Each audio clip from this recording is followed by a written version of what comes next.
Okay, here's the final video in my greatest movies of 1990 tier list series. I went through it all very thoroughly in a 5-part video series that I uploaded to my channel, and as promised, I'm going to end it with the final top 10 of the greatest movies from 1990 as seen by me. So I did skip some. Obviously, you'll notice some omissions in the video series as well as on this list, but I promise you that whether it was that I omitted it because I didn't see it, that's a very rare thing. I've seen most of the movies from that year, but or why I really omitted it was I hadn't seen it in a while. It just wasn't fresh in my mind. But even if it was fresh in my mind, they most likely wouldn't have made this list anyway. So I think this is a pretty accurate list to me, to my taste. Obviously, this is my own personal list, so it's going to speak to my tastes. Okay, so we're gonna start with I obviously, using the tier list system, I took from the classic category and the what the movie category. If a movie was in the guilty pleasure or memories are better, obviously it wasn't going to be in my top 10. So I basically, mostly classic, obviously, but then I did consider a few from the what a movie category. So we're going to start with number 10. And number 10 is Class of 1999. I'm not going to speak that much on each film, because I already did that in the tier list series of videos. But Class of 99 is, if you want to call it a sequel, or just like, it's a spiritual sequel to Class of 1984. And it is more of a sci-fi horror take on the subject matter. It's a little bit of a flip too, where in 1984 the students were the villains and the teacher was the hero, the protagonist. In Class of 99, it's the opposite. The teachers are the evil Terminators. They're the antagonists, and the students are just trying to survive, and they're misunderstood and persecuted in this dystopian future, this dystopian landscape of an inner city type setting. The cast is great. And it's fun, and it's just great exploitation fun, but it's very, very popcorny, and it's the kind of movie that it has some extreme stuff in it, but a lot of people can enjoy it, to where 1984 is a little bit more on the edgy side. It's an excellent classic film, so it is in my number 10, which is a good thing. Even though it's so low, it's still a very, very good thing to be on this list. I think that's something to be proud of, Class of 1999, that you've made this list. Even though you're at the number 10 spot, you made it here, and you should be happy and proud of yourself. Good for you. Way to go, man. Okay, so the number 9. Now we're at the number 9. The number 9 is Jacob's Ladder, the Adrian Lyne film. Led by strong performance by Tim Robbins. Danny Aiello as his chiropractor is great. As a very young Macaulay Culkin as his son. And it is a what is real, what is not real type of movie. You're going back and forth through realities. Sometimes he's in a reality where he's married to his wife and he has his kid there. Sometimes he's not with his wife. He's with his girlfriend from his work, and sometimes he's just in Vietnam with his buddies going through the jungle. And all the while in all of these realities, he's being stalked. Oh, not in the Vietnam reality, but especially in the one where he has the girlfriend. He's being stalked by these demons of sorts, and he's haunted, and he doesn't know why, and he's unraveling the mystery. And it's one of those movies with a great ending and the great reveal, and it's a classic. It's the best of its kind. It's in a lot of ways the first of its kind, and there were so many imitators after the fact. There's definitely movies of its ilk. I would say like Angel Heart is the same type of film. But this is more of like a surreal nightmare scape, you know, and there were movies that did directly lift from this. There was even a remake not too long ago that wasn't was nowhere near as good. But this, again, another great compliment, I believe. To put it at 9, I mean all the best in the world that this is my number 9 pick. Way to go, Jacob's Ladder. That'll do, you know. So anyway, number 8 is Young Guns 2. And Young Guns 2 is one of my favorite movies. You know, I think it's I think it's underrated, more on the forgotten side. I think it definitely should be re-examined, and it deserves to re-emerge and be appreciated again, have a new life, perhaps with a Blu-ray release or just some sort of a retrospective. I think this is one of those movies, great movies, that has been forgotten and ignored. It's one of the greatest sequels of all time. That's without a doubt. I mean, Young Guns, the first one is a strong film, but this one is something really special. And that's why it makes my number 8 spot. The cast, the music, the lightning fast pace, it's a ball. It's a ball and a half, and it's my number 8. Number 7 is Rob Reiner's adaptation of the Stephen King novel Misery. An Oscar-worthy performance from Kathy Bates, and James Caan is amazing as well. It's more like kind of a chamber piece, as they say, or it's like kind of a stage play feel. It's a couple people in a room for most of it, and then a couple people on the outside of the room trying to find a missing person, and it's very, very claustrophobic on purpose, and suspenseful, Hitchcockian, and but also funny.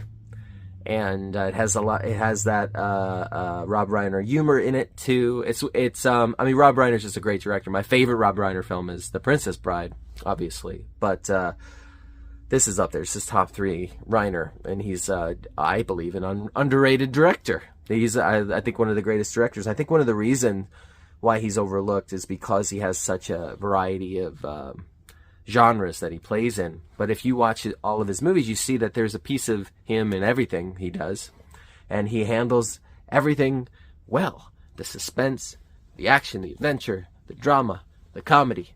He's amazing. Misery is amazing. It's one of the greatest Stephen King adaptations ever. If you haven't checked it out, you should see it. You should seek this movie out. You should watch it well, watch it long, watch it more, over and over. No, I don't. But yeah, it's my number 8. Yeah, watch it over and over if you want. I think I've watched it over and over. There's one of the movies I would just like rewatch it, because it's kind of it's got like that hangout feel where you're in a space and you're kind of living in it, you know, and you're snowed in, and you're trying to escape, and I don't know.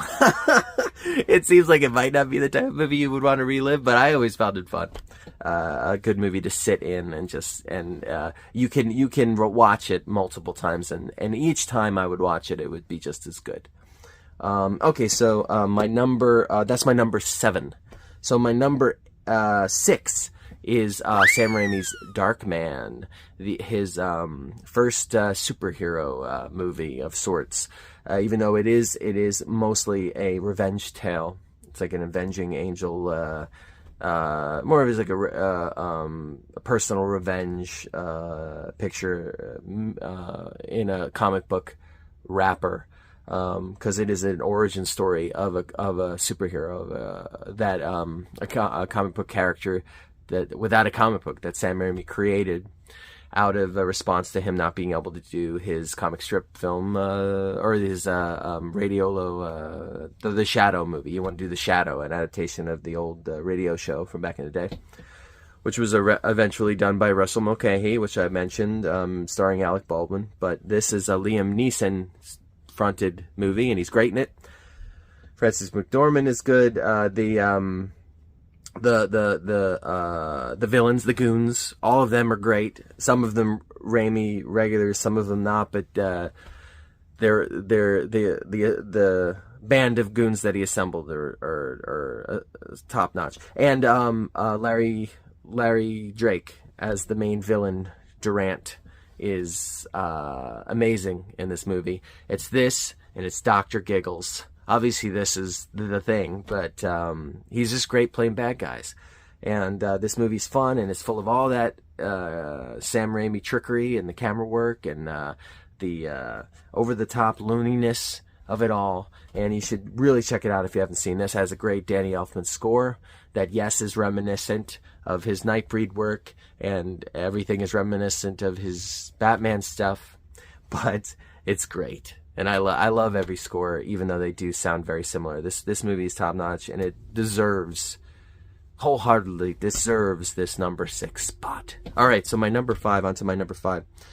My number 5, to speak of the devil, is Dick Tracy, the other Danny Elfman scored film from 1990.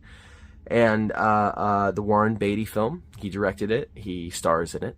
And it has an amazing cast. Most of them unrecognizable in heavy makeup. It has James Caan as well in a bit role. It has Al Pacino in one of the most fun performances he's ever given as Big Boy. And Madonna stars in this. It's one of the best comic book, whatever you want to call it, films ever. It's colorful. It's otherworldly. The sets, the set design, the way it was staged and filmed. Danny Elfman also brings a little something extra to his score this time around, with the love theme and a couple of other bits that he does. He tries to echo that old timey gangster feel, and he tries to grasp that. I think he does a good job of doing so. I have said before also that I preferred the Dick Tracy score to the Batman score. I just something about it. I just love it. I think it's exciting. And I can't wait for this to be released whenever it is. I know the rights are being held up or something. I don't know why there hasn't been a proper Blu-ray release of this, but I'm ready when they are ready, because this is definitely one of my favorite movies. So the number 5 spot, it's just it's a great film. Stephen Sondheim's music that he did for it, Sooner or Later, and others. It's an amazing movie. Every aspect of it, to look at, to listen to, it's fun, it's old-timey, it's perfection.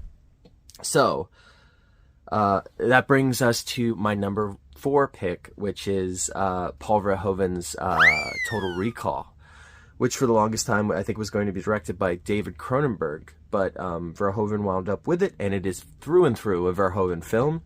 If Cronenberg had directed this, it wouldn't have been this movie. It wouldn't have looked like this. It wouldn't have had Arnold Schwarzenegger in it.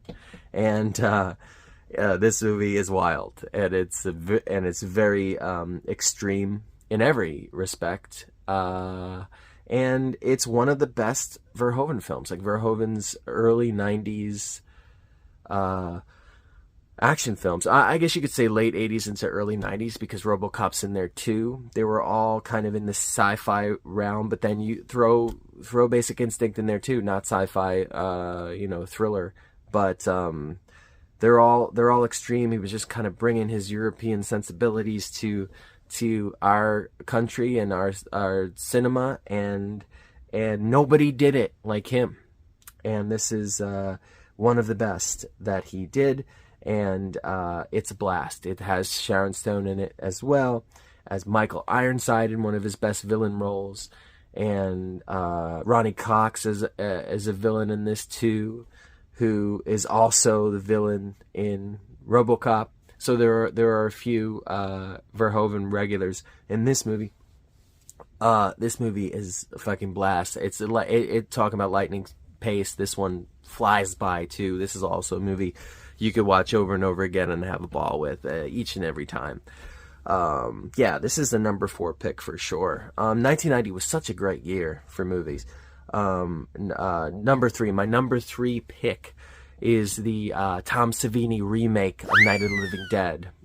Night of the Living Dead, starring Tony Todd and Patricia Tallman, and just a great overall cast. The acting's better. The film is just overall, in my opinion, better. It doesn't have I would say it does have similar social commentary as the original. It does have a different ending. So it doesn't have that hard hitting punch of an ending that the original has.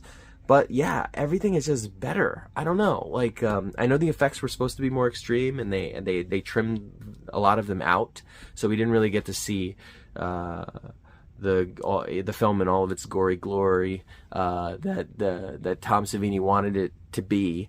But what did make it in there is good. It's I think a worthy updated version of the film. And like I said, this is the one that I've seen so many times, to where Night of the Living Dead I've maybe seen it, a handful. And I mean the original's a classic. It's absolutely a classic. But this one is an underrated, underappreciated gem. I'm not talking erasure, that the original should be erased or anything, but I am saying that this movie should not be ignored. It is amazing in every way. And the opening Bill Moseley role, so many aspects of this movie are rewatchable. It's another thing when I look at this list.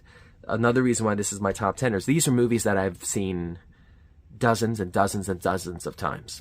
Dozens of times. And I can still watch them dozens of times. I've seen all of these movies so much. These are not just my favorite movies of 1990. These are some of my favorite movies of all time. That's why when I speak of this being a great year, this was a hard list to make in ordering them, but it was not like, oh, what am I going to put on here? And this is like a forgettable throwaway. Like when I make a best of the decade list, when I do that, there's a good chance that some of these movies, a good amount of these movies, would be on the top 10, because these are some of my favorite movies that I have watched. And Night of the Living Dead remake was on my regular rotation when I would study films and just watch them over and over and over again.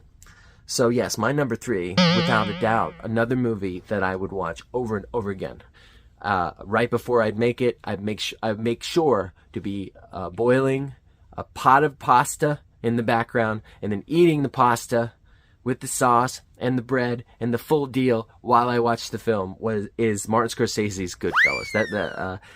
You can't watch Goodfellas without a bowl of pasta. And I would typically watch Goodfellas with Casino, but since Casino is so long, I have seen Goodfellas more. And I did prefer Casino. But I've seen this again a couple of times recently, and this is the superior film. Casino's amazing, but Goodfellas is a classic. I mean, and it is a perfect movie. I mean, Martin Scorsese has so many good movies. I mean, he's one of the greatest filmmakers of all time. It's undeniable. But it's funny because you could say like Goodfellas could be his best film. It could be. But you could say that about some of his other movies too. But honestly, this one, I just keep going back to it whenever I think, what is Martin Scorsese's best movie?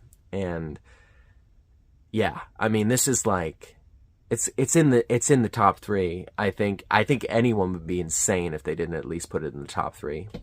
But for me, Goodfellas is in the top 2 because it's number 2. And the cast is great, and the music is great, the editing is great. I mean, this guy, Scorsese, is brilliant. There's just something about this movie that works. And you can explain it, and up to a point you can't explain it. It's just like, it's got this thing, it's got this quality. And so many imitators. Tarantino's entire career. Paul Thomas Anderson's Boogie Nights. I mean, the list goes on and on and on of all the people who have lifted and pulled from Scorsese. It's the point where Scorsese pulls from himself. He rips off his own movie in Goodfellas after the fact. Casino, The Departed. There are Goodfella aspects in all of those movies, even his non-gangster movies that make you think of, oh yeah, that reminds me of that thing he did in Goodfellas. Because I think even Scorsese knows that was a high point. That was like the peak. That was his peak right there. And yeah, it's number 2. It's amazing. And I mean, come on, I'll just say Ray Liotta in Goodfellas. I mean, come on, it's one of the greatest roles to just sit in, just like take in when you watch it. It's one of the greatest of all times. It couldn't have been played by anybody else. It's amazing. So, okay, so now it comes to my number one. Maybe this is controversial, maybe this isn't, but this is my number one because this is one of my favorite movies of all time. This is definitely in my, yeah. I mean, I'd have to really think. I haven't made like a full, like, what is my favorite movie kind of list, but I would not, I think I could safely say this is probably in my top three at the very least. It might be my favorite movie of all time, but I hesitate to say that, but top three, top five, definitely top five, but top three, yeah. Gremlins 2. It's a badass, balls to the wall, rebel of a movie. This is a statement film. This is an FU film. This is also a this is what I can do film. This is you want me to do. You're telling me I can do anything I want. Well, here you go, and no hold back, type of deal. No holds barred. Everything's on the screen. Joe Dante's brain, taken out and just like splat, and then you get to soak it in for 90 minutes or however long the movie is. Every aspect of this movie is a blast. For the fourth wall breaking aspects of it, the music, which is just rehashed from the first one, but the Goldsmith music is great. Goldsmith is I think I would call him still my favorite composer.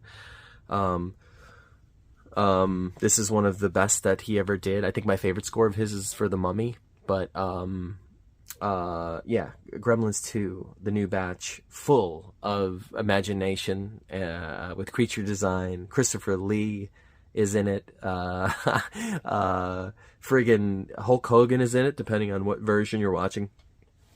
I mean, it just goes on and on and on. I mean, obviously this is my favorite Joe Dante film, but not to sell him short, because I love him as a director as well. But this is my happy place, this movie. So there's absolutely no way that this wouldn't be my number one. It's just there's just no way in hell, But yeah, thank you so much for listening to my top 10 films of the year 1990 list, because this is it, and I am a man of my word. I said I was going to end this tier list series with a top 10, with the definitive answer of what the greatest movie of 1990 is, and the greatest movie of 1990 is Gremlins 2, the new batch. Yeah. Thanks again. Have a good one. Take care. Goodbye.